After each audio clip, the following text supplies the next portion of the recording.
rockin' with it.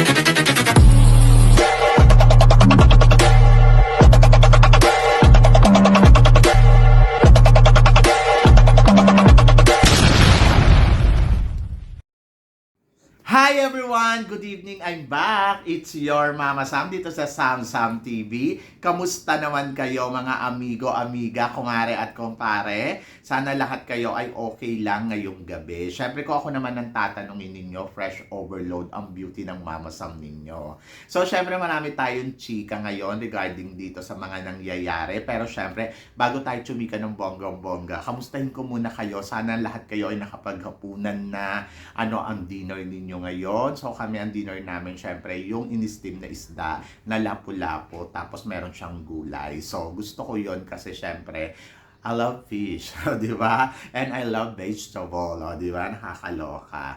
So, malapit na ang simbang gabi. Mag-start na siya mamaya, guys. Magsisimba ba kayo? So, naalala ko noon na nandoon pa ako sa Pilipinas na sa Binyan ako. Isa to sa mga talagang ginagawa ko kapag malapit na yung Pasko, ang magsimbang gabi.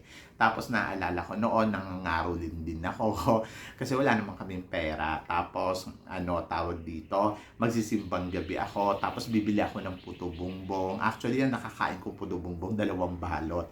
Dahil minsan wala akong pera, so tama na yung 1 balot. Talagang tinatabi ko siya para makabili ako.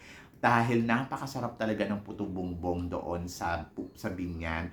Meron siyang tawag dito, margarine na nilalagay. Tapos naalala ko pa, malamig ang panahon kapag malapit na yung Pasko. Minsan, nagkukwentuhan kami ng mga kaibigan ko. Tapos mga 11 na ng gabi, pupunta kami ng bayan. Bibili kami ng puto. Kasi maraming puto talagang tinda dyan sa Binyan. At isa nga dyan yung mga kakaning, puto bumbong, bibingka, suman, na talaga namang masasabi mo, oh my God, ang sarap mamuhay talaga dito sa Binyan, Laguna. O, di ba? So, iyan at sa mga na-miss ko na ginagawa ko kapag araw ng Pasko. Tapos, masarap kasi sa Binyan kasi yung night market doon, yung madaling araw, yung, basta 24 hours yung palengke doon, lalo na sa gabi, masarap mamalengke doon kasi mura ang gulay, masarap mamili doon dahil maraming tao kapag gabi. Charot. So, yun. Ang saya. Promise. Na-miss ko yun. Anyway, so ngayon, ang pag-uusapan natin, it's about Miss Universe. So, kahapon nga, pumutok kasi yung balita na nag-resign na daw ang organization, national director ng Miss Universe na si Miss Karen Celebrity kung saan siya ang may hawak ng Miss Nicaragua Universe. And then, maraming nalungkot kasi syempre, siya lang yata yung national director na sobrang tagal na. Kaya lang kasi hindi siya makabalik doon sa bansa nila. Ayun yung una. Kasi yung bansa kasi ng Nicaragua ay diktador, charot. So, kamusta naman? Kasi ito kasing si Miss Karen ay parang naging against siya sa kanyang gobyerno. Kaya hindi siya makabalik doon sa Nicaragua. So, dahil ban talaga siya. Dahil sa sinabi niya against doon sa gobyerno nila noon. So, medyo, nahihirapan sila ngayon. Pero sabi ko nga, kahit anong pa man pagsubok na dumadaan, magiging maayos din yung lahat in the future. Kaya lang kasi kawawa, kasi parang, ayan nga, nawala nga sa kanya yung Miss Nicaragua, tapos plus may problema pa siyang hinaharap, hindi siya makabalik sa country niya. So, parang ang hirap ng ganitong sitwasyon kung iisipin mo. Ngayon, ang na lang dyan, ang masaya lang dito, nanalo silang Miss Universe. So, ngayon, ang mga tao, sinasabi nila, tingin mo ba, Mama Sam, possible bang ma-dethrone itong si Miss Nicaragua, si Shenice Palacio? Tapos, parang, ito ba ay planado ng Miss Universe Organization para si Antonia Forsyth ang pumalit? Tapos, meron pang,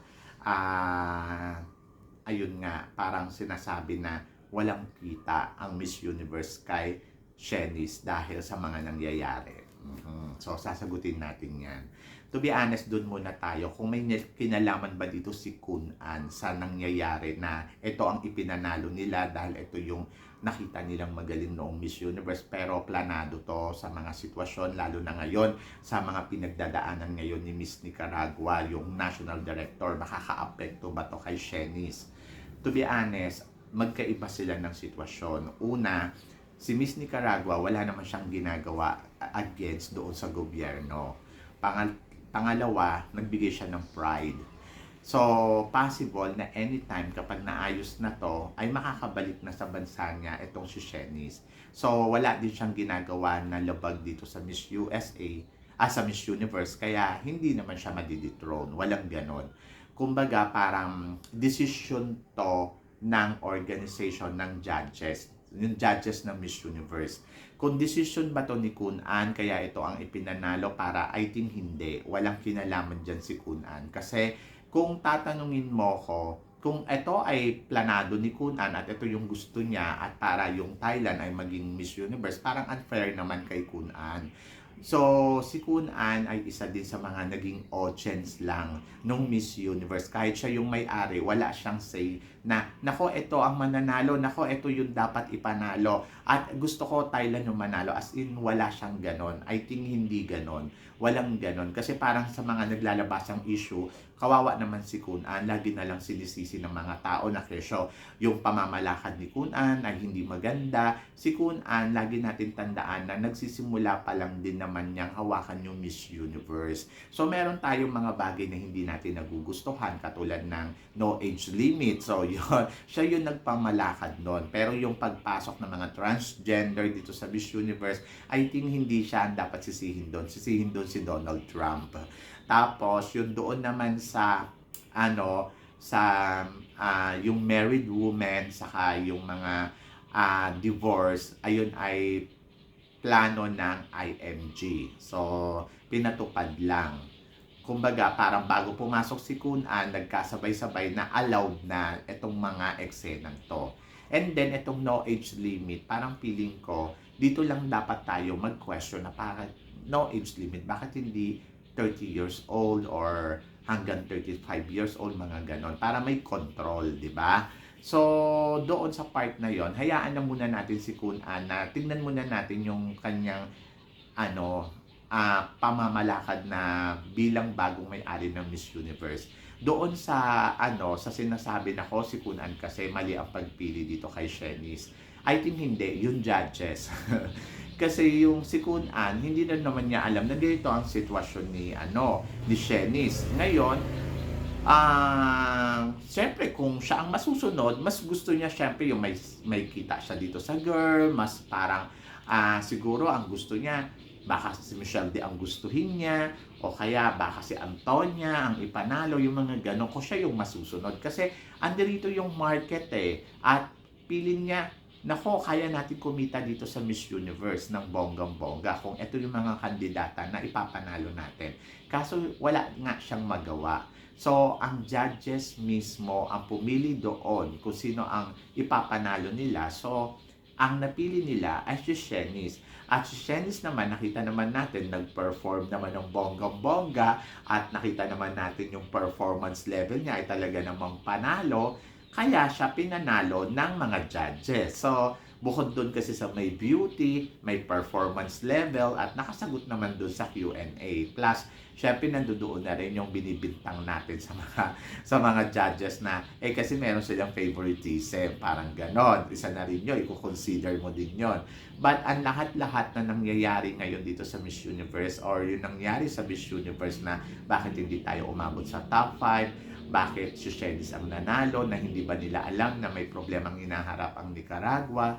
So parang feeling ko, itong mga part na to, it's ang judges mismo ang dapat kumilatis muna doon sa kandidata at inalam muna nila kung ano yung istorya bago nila pinanalo. Kasi ngayon, kahit sabihin pa natin, ay nako, walang market ngayon ang Miss Universe because dahil ito yung pinili ng hurado at walang magagawa doon si Kun An. Anong gagawin ni Kun An, di ba? Kung ito na yung bagong reyna ng Miss Universe, and I think wala namang problema sa kanya kung etong si Shanice ang naging reyna nila kasi parang feeling ko tuwa naman si Kun An sa kanya, naging maganda naman yung Miss Universe ngayon. So safety ni girl ang inaalala nila. And then of course, ito naman si Shanice ay andirito naman sa Indonesia, tapos nagpunta din ng Mexico, kumbaga parang meron na siyang mga nagawang 'di ba? May mga invitation na siya doon. And I think keep going lang. So, ngayon, doon naman sana ko, i-dethrone nila yan in the future. Parang feeling ko naman, hindi naman mangyayari yun. Siyempre, mag-iingat din si Shanice na hindi maapektuhan ng pagiging reigning niya. So, ngayon, kung talagang mapupunta to kay Thailand, darating yung araw, mapupunta talaga kay Thailand. Kaya lang kasi dito, ang nangyayari ngayon dito sa Miss Universe, ayun nga lang, medyo hindi sila siguro masyado magkakaroon ng market ng ganung kabongga. Katulad na lang halimbawa, di ba dapat ang mga nananalong Miss Universe ay ang ginagawa kagad niyan, unang-una ay nagpapa-interview. So, hindi nagpa-interview si Shanice. So, parang dahil siguro pinoprotektahan niya rin na hindi siya makapagsalita sa gobyerno nila. Kasi syempre, questionin siya eh. So, yon. Pangalawa, ayun nga, hindi pa sila makakabalik sa bansa nila at dahil sa ganitong sitwasyon, walang kikitain ang Miss Universe sa Nicaragua. Kumbaga parang hindi nila mapupromote doon yung Miss Universe. Plus, nabawasan ng organization ang national director, ang Miss Universe kahit dahil nga 'di ba sa sitwasyon nga dito sa Miss Universe Nicaragua. So yun yung mga nawala sa Miss Universe. Yung una, parang hindi siya kikita doon sa country ni Nicaragua dahil sa sitwasyon na hinaharap ngayon ng Nicaragua regarding dito sa National Director ng Nicaragua. Pangalawa, parang mahihirapan sila para sa homecoming kasi parang wala pang ganong magiging sitwasyon dahil nga sa tension na nangyayari sa Nicaragua. Nakakalungkot lang kasi ito yung kauna-unahan na Miss Universe mula kay Kunan, pero ganito kagad yung hinaharap. So, hindi naman siguro nila alam na ganito yung magiging sitwasyon. Kaya, shock sila. So, ganon. So, ngayon, ang sabi ng iba ay nakakarma kasi. So, parang feeling ko naman, ayokong isipin na nakakarma. Siguro nandun tayo sa part na mabigat kasi yung sitwasyon na hinaharap nila at parang feeling ko, siguro kung pinanalo nila si Michelle D or pinanalo nila si Thailand, I think mas bongga. Pero tulad nga na sinabi ko, hindi to desisyon ni Kunan, desisyon to ng mga hurado. So, ang dapat sisihin dito para sa akin, yung mga huradong naupo. So, kasi di ba parang kawawa naman yung Miss Universe. Kumbaga, sana inisip din nila kung ito ba ay makakatulong sa organization. Pero siguro kasi yung mga hurado nag-base talaga sila sa ganda ng kandidata. So, kayo ba guys, naniniwala kayo na walang kinalaman ang organization sa mga nangyayari? Hindi ba to kontrolado talaga ni Kunan? At tingin ba ninyo ano nga ba ang mangyayari sa Miss Universe? So, sa bagong Miss Universe, parang tingin ninyo, possible ba talaga na one day bigla siyang mawala sa title?